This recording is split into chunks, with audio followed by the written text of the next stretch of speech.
Hello everyone, maths and Raga study YouTube channel पर आपका बहुत बहुत स्वागत है। आज का हमारा टॉपिक है भिन्न। किसी भी भिन्न को बड़ा या छोटा पता करने में, भाग देकर पता करने में बहुत समय लगता है, इसलिए आइए हम इसकी कुछ ट्रिक सीखते हैं। तो हमारे पास पहला सवाल है, भिन्न दी हुई है हमें 4/5, 7/8, 6/7, 5/6 को आरोही क्रम में व्यवस्थित करें। तो मैं आपको पहले क्लियर करना चाहता हूँ कि आरोही और अवरोही क्या होता है। आरोही क्रम यानी कि बढ़ते क्रम में, और अवरोही क्रम यानी कि घटते क्रम में। ठीक, अब इस भिन्न को हम ध्यान से देखते हैं तो इसका अंश और हर है, इसका अंतर 1 है। इसमें भी अंश और हर का अंतर 1 है, इसमें भी अंश और हर का अंतर 1 है, इसमें भी अंश और हर का अंतर 1 है। तो जहाँ पर सभी भिन्नों का अंतर, अंश और हर का अंतर 1 हो, तो उस स्थिति में हमें ये करना होता है कि जिसका अंश सबसे छोटा है वो भिन्न सबसे छोटी होगी, और जिसका अंश सबसे बड़ा है वो भिन्न सबसे बड़ी होगी। तो इस परिस्थिति में यहाँ पर सबसे छोटा अंश है 4 और सबसे बड़ा अंश है 7।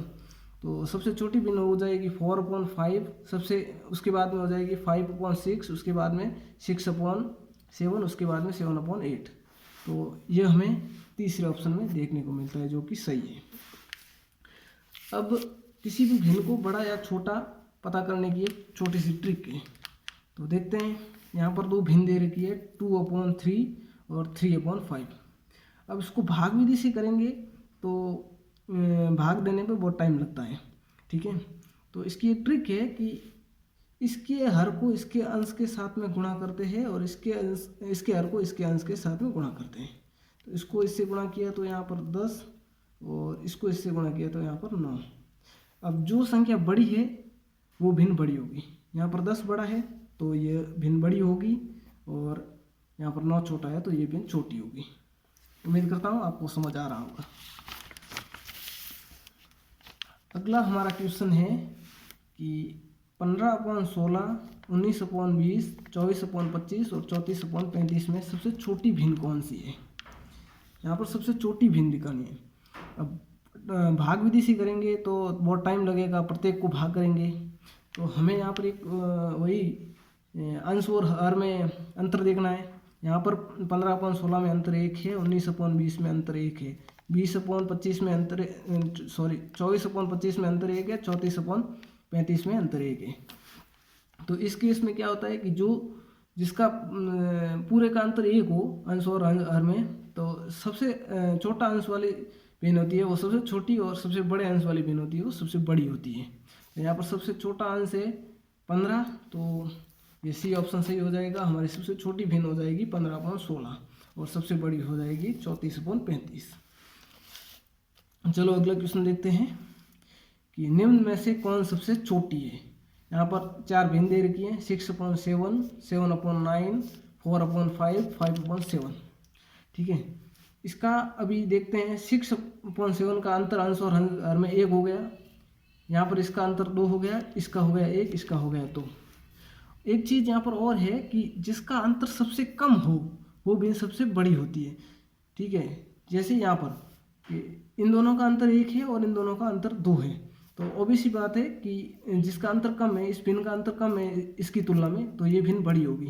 तो यहाँ पर इन दोनों भिन्नों की तुलना में जिसका अंतर 2 है अंश और हर का, ये हमेशा बड़ी होगी जिसका अंतर 1 है। तो ये दोनों तो इन दोनों से बड़ी हो जाएगी। तो अब रही ये दोनों भिन्न 5/7 और 7/9। अब इन दोनों का अंतर है वो समान है, इसका भी 2 है, इसका भी 2 है। जब समान अंतर हो तब सबसे बड़ा अंश है वो सबसे बड़ी भिन्न होगी, और सबसे छोटा अंश है वो सबसे छोटी भिन्न होगी। हमें यहाँ पर सबसे छोटी भिन्न पूछ रहा है, तो यहाँ पर 5 अंश छोटा है 7 की बजाय, तो सबसे छोटी भिन्न ये हो जाएगी, उसके बाद में सेकंड नंबर पर ये। ठीक है, उम्मीद करता हूँ समझ आ रहा होगा। अभी एक ये और क्वेश्चन है, यदि a = 3/5, b = 7/9 और c = 5/7 हो, तो निम्न में से ये 4 ऑप्शन है, इनमें से कौन सा सही होगा। अब यहाँ पर एक पहली भिन्न है 3/5, दूसरी है 7/9 और तीसरी है 5/7। इनका अंतर देखते हैं। तो यहाँ पर अंश और हर का दोनों का अंतर हमें 2 मिल रहा है, यहाँ पर भी 2 है, यहाँ पर भी 2 है। तो इस स्थिति में सबसे बड़ी भिन्न है वो जिसका अंश सबसे बड़ा है वो सबसे बड़ी, और जिसका अंश सबसे छोटा है वो सबसे छोटी है। तो यहाँ पर 3 सबसे छोटा अंश है, तो ये सबसे छोटी, उसके बाद में 5 वाली और उसके बाद में 7 वाली। तो 3/5 ए हो गया, उससे ग्रेटर देन है 5/7 जो कि सी है यहाँ पर 5/7, और बी है जो कि है 7/9। तो हमें ये उत्तर देखने को मिलता है। तो हमारा यहाँ पर ये सी ऑप्शन राइट हो जाएगा। तो चलिए अगला क्वेश्चन देखते हैं कि निम्न में से कौन सही है। हमें यहाँ पर 4 भिन्नें दी हुई है, इनमें से कौन सा 4 ऑप्शन दिए हुए हैं, इनमें से कौन सा सही है। अब हम देखते हैं। पहला ऑप्शन है 1/2 is greater than 2/3 is greater than 3/4 is greater than 4/5। यहाँ पर सारी भिन्नों में हम देखते हैं कि अंश और हर का अंतर है 1 है। यहाँ पर भी 1 है, यहाँ पर भी 1 है, यहाँ पर भी 1 है, यहाँ पर भी 1 है। तो इस स्थिति में वही केस वापस कि जिसका अंश सबसे बड़ा है वो सबसे बड़ी, और जिसका अंश सबसे छोटा है वो सबसे छोटी। तो यहाँ पर हमें एक सबसे छोटा अंश है, तो ये सबसे छोटी भिन्न होनी चाहिए।